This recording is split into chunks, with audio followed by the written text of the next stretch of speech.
Hello. You guys good? Rocky, over here. Hi. How are you? I'm good. How are you? How's the cold treating you? Oh, we actually got off the plane yesterday and we're like, wow, this is warm compared to Colorado. We're in the negatives right now, so. Well, obviously Saturday. I assume you always thought you would get back to the title and get another title shot. But now that it's here and it is fight week, it's only a few days away. The hard part's behind you in prep. So what are the emotions now that you're only a few days away from another title fight?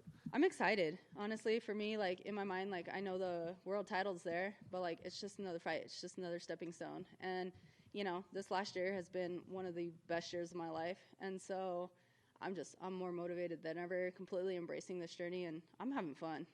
When you say best year of your life, is that because like of you and Tisha, you know, you welcomed a new addition in your family, Yes. you're fighting for the title, so or is it just everything all together? It's everything, you know. I feel like, but the biggest part is Alea. Having Alea, like, it's just a game changer. You know, my motivation is completely different. My purpose is completely different. Everybody's like, oh, you've been away from the octagon for a year. How does that affect you? Like, it doesn't feel like a year at all. Like, I feel like that fight with Ketlin just happened, but so much has happened. And, you know, I say it's important to, yeah, you got to have fun in the gym. You got to do things as an athlete, but it's also important to be a person. And this year was being the person. I mean, I cannot even explain it. I mean, if the smile on my face in all these interviews doesn't say enough, like. When you say the addition of her is a game changer to you, like what do you mean by that exactly? I'm her greatest teacher, right? And so I always say that this sport is 90% mental, 10% physical, and like the emotions that come in all of this, like I don't have room for any negativity. I don't have room for fear. I don't have room for scared, nervousness. Like there's a healthy level of nervousness because that's my body telling me that it's prepared. But like at the end of the day, like I'm her mama. Like I have to teach her how to be courageous. I have to teach her how to be brave. And this is just me passing on my legacy to her. When she's older, will you bring her to sparring? Listen, that little girl can be anything that she wants to be in life, but, you know, I tell her this every day. I'm like, I love you, you're beautiful, you're strong, you can do anything you want, but not be a fighter. Don't be a fighter. Self-defense, but not a fighter. So what if she came to you and said, Mom, I do want to be a fighter? Would you try? I'm going to support her in whatever she wants to do, but I'll tell you what, I've seen what I put my mom through with this stress, and, you know, I like my health. I see the emotional roller coaster that comes with all of it, and I'm like, if we could just avoid this, like, that would be great. And then looking at your opponent on Saturday, and Myra, she was in here earlier, and she's like, you know, on paper, she doesn't think the fans are overly excited about this fight because she goes, people want to see me fight Juliana. So do you think she's looking past you at all?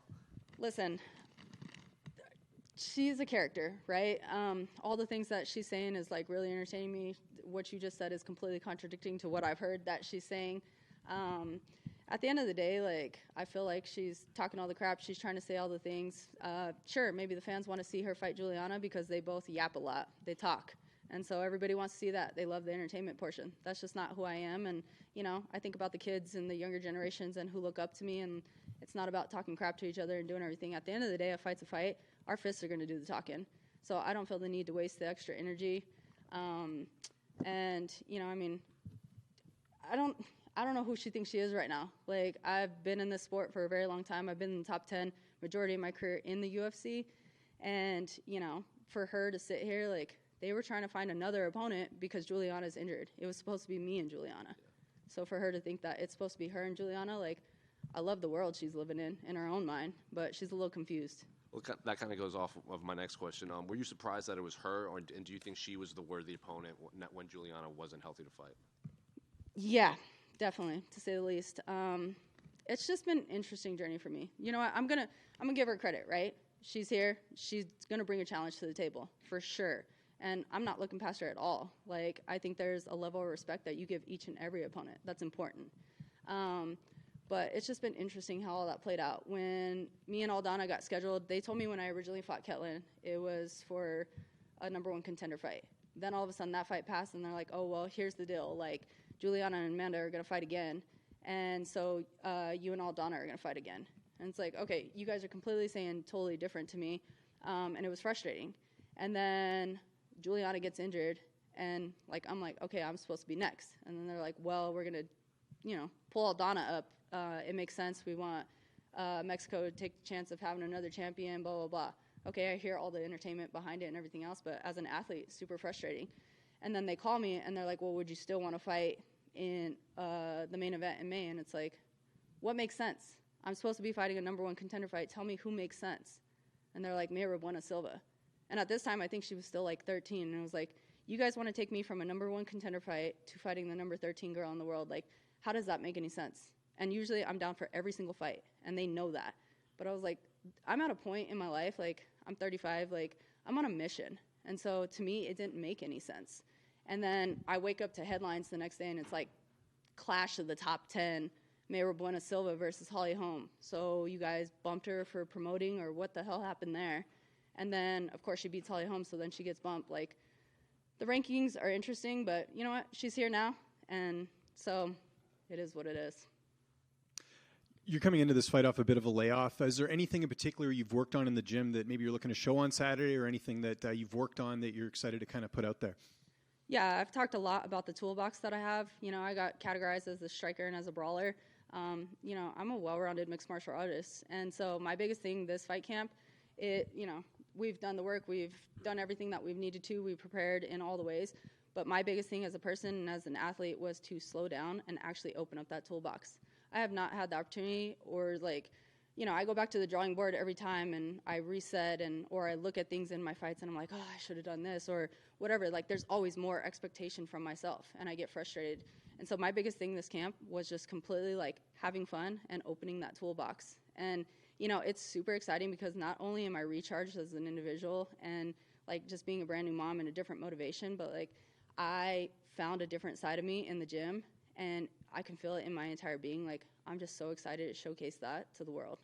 What do you think of the fact that a lot of her wins are by submission? I think 70% of her victories are by submission. The last submission loss for you, I think, was in Invicta in 2012, if I'm not mistaken. Do you look at that stuff as far as the style matchup and just knowing, like, you're pretty durable and tough to take out? Even Nunes, it was a 5th-round stoppage on you, right? Like I said, I'm a well-rounded mixed martial artist. I'm not just this brawler. Like, okay, cool, I have a granite chin. Like, I can take some punches. I can throw some punches. But there's so much more to me. I'm not just in the gym just constantly striking. Like, I have my own submission wins. You know what I mean?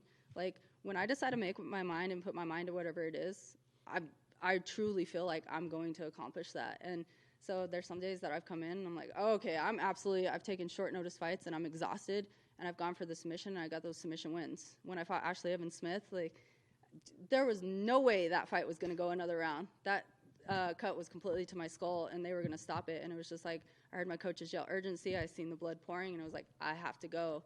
And so, you know, that was me making up my mind. But if I'm going to strike, I'm going to strike. If I want to fight up against the fence, I'm going to fight up against the fence. If I want to wrestle, I have great wrestling. Jiu-jitsu, oh, trust me, I have a pretty wicked ground game. And just last one for me, I don't know if you pay attention to this stuff. Do you know you're the betting underdog going into this fight? I've always been the underdog. Always. Does that surprise you just with your experience? I mean, you've been on The Ultimate Fighter, you fought for a title, so I'm guessing not, no. No, I've always been the dark horse in women's MMA, and that's completely fine. I thrive on people underestimating me. And, you know, I feel like I've actually been the gatekeeper for a really long time at the 135 division. There's always going to be someone new, up and coming and rising, and they're dangerous and this, that, or another. And they're like, okay, here's Raquel. Like, here's what she looks like. You have to get through her, and once you get through here, then you're on to your next step. And I always, like, break their game plan in that. Raquel, can you just contrast this title fight compared to the last time around? You know, you were coming off the big injury with the leg break and stuff. You're going to Brazil. This seems to be a much happier, version of yourself. You talked about the kid, more comfortable climate. Does this feel just like much more right for you compared to last time? Yeah, you know, I'm huge in believing when the stars align, and I feel like the stars have truly aligned. Like, everybody's journey looks different. Back then, of course, as an athlete, like, that's what I wanted back then. But it wasn't my time, and it's as simple as that. I've grown tremendously as a person and as an athlete, and, you know, I mean, as frustrating that was, like you said, I came off of major injuries. I came off of an 18-month layoff. I had total major reconstructive shoulder surgery. They throw me into the biggest profile fight of my career, and, like, there was just a lot going on. And I always say, you know, you can go to the gym and you can put in all the hard work, you can take all the supplements, eat completely right, but if your head and your heart ain't right, it doesn't matter. And that's what my career looked like. And so, you know, that fight's in the past. Like, I'm not looking back in the rearview mirror. I know a lot has changed for me. I'm on a 5-fight win streak for a reason, and it's my time now. Yeah, and I mean, there was so much criticism too around your corner and the team from that last fight and stuff. When you kind of look back on that, does that seem like it was, you know, a positive moment? And do you kind of just, what's your perspective on that all those years later now? everything happens for a reason, and I truly believe that. You know, my team went through a lot. A lot of people on the outside, like, they don't know the behind the scenes. It's kind of that iceberg effect, right? Like, you see what's above the water, you don't see what's below.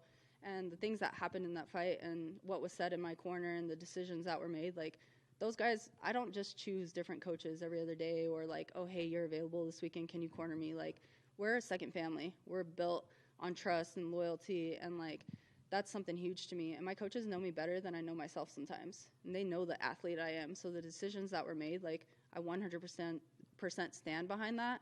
In reality, I had all the control. You know what I mean? Like, if I wanted out of there, like, that was completely up to me. I voiced something out loud to my coaches and to my second family, and they made a decision based off of that. But, like, we've worked through all that, and, like, we've gone through the motions. The world beat us into the ground for it. They try to say whatever, and at the end of the day, like, none of that matters.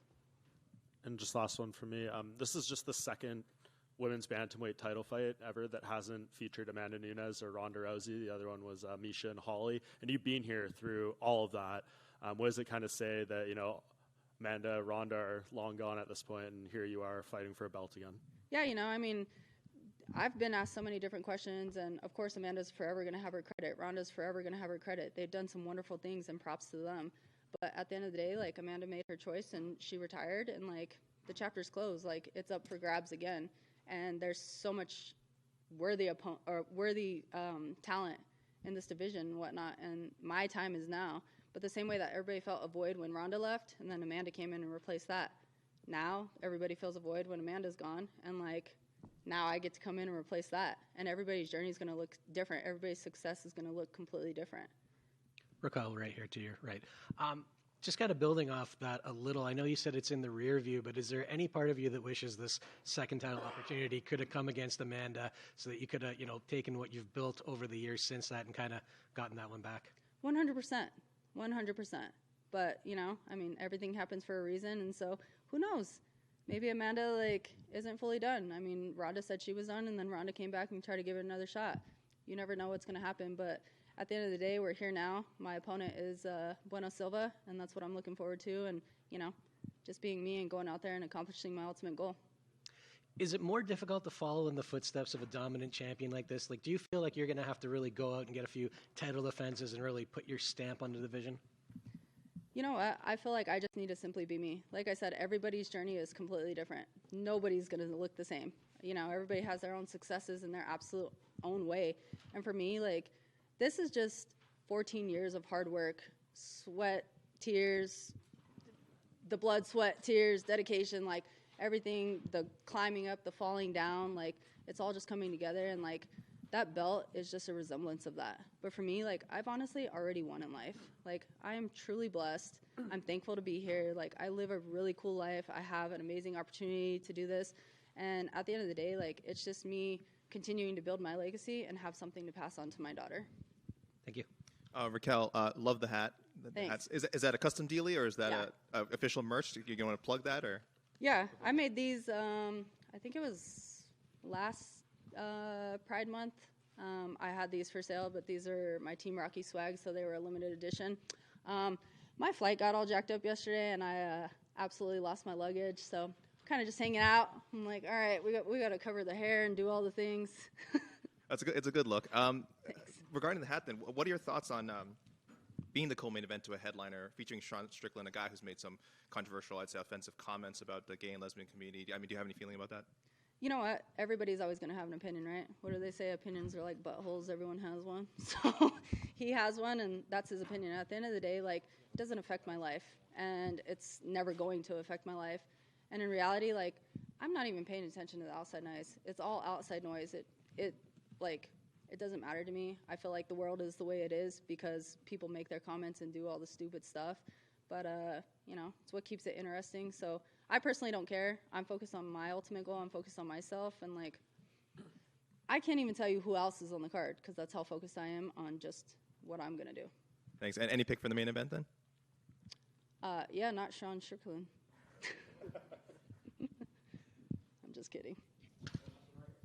So you mentioned that you felt like an underdog coming into a lot of these fights. How did you mentally shift your perspective from feeling like a perpetual underdog to feeling like you can become a world champion now? I don't pay attention to that, you know? I mean, I feel like if you don't have haters, you're not doing something right. And people have always, like, doubted me, and that's completely fine. It's just more motivation. Like, it gives me a good laugh at the end of the day. They doubt me. They tell me how I should quit, how I suck, how I'm boring. Like, I don't even know the things that I've caught. And then every time I get my hand raised, I'm like, oh, eat that. Like, it doesn't matter, because at the end of the day, I mean, that's just the people's opinions. It's statistics. It's what people want to see. I mean, I've been an athlete my whole life. I'm a freaking sports fan. It's the same thing if you have a team and you're just like, oh, we really want this team to win. You know what I mean? And that's what it comes down to. But it doesn't define me as an athlete. It doesn't define me as a person. Just as you mentioned, so much of this being a mental game and looking at Saturday as trying to just categorize it as just another fight, was that the perspective going into your last championship fight? And tell me a bit about the contrast. Was it kind of be-all, end-all back in 2018? It was. I mean, I honestly cannot tell you where my mental state was back in 2018. It was literally all over the board. I was all over the board. I was coming off a long layoff. I wanted to feel like myself again. I had frustration after frustration, setback after setback. I was developing medical issues. It was one thing after another after another. And as a fighter, it was like, man, I just want to be me. As a person, like, and being a warrior, like, I just wanted to be me. And so it was like, in my mind, I was going to be world champ. Like, in my mind, I was going to be world champion. In my heart, I didn't feel half of anything. I didn't feel it in my entire being because everything was so unaligned. But it was going to happen somehow. And now the big difference is I feel it in every part of me. Like, my mind is right. My heart is right. My freaking spirit is right. My motivation is on a different level. Like, I just feel 100% different.